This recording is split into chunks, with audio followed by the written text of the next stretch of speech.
Hey guys, welcome back to the channel. In today's video, we're talking about why Amazon removed the archive order feature, a change that's left a lot of users scratching their heads and honestly pretty frustrated. So let's dive in. As of May 15, 2025, Amazon officially removed the archive order option from its website and app. This was the feature that let you hide certain purchases like gifts, surprises, or personal items from your default order history. But now that's gone.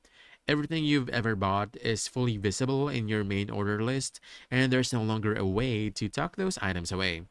Amazon confirmed this removal through their official support handle on X, formerly Twitter, but here's the kicker: they didn't give an official reason why.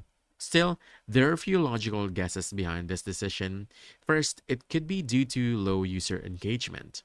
Most people didn't use the archive feature regularly, so Amazon might have decided it wasn't worth maintaining. Second, Amazon might be trying to simplify their orders interface, keeping it cleaner and easier to navigate. And finally, it could be a move towards greater transparency, making sure all orders remain visible for things like returns, account management, or even family account sharing.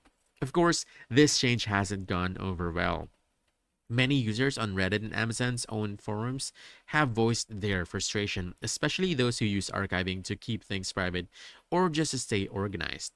At this point, the only real workaround is to create a separate account under Amazon Household if you want to keep purchases hidden from others on the same account. So yeah, the archive feature might be gone, but hopefully Amazon introduces a better privacy option in the future. So if you found this breakdown helpful, don't forget to hit that like button, subscribe for more quick guides, and I'll see you in the next one. Thanks!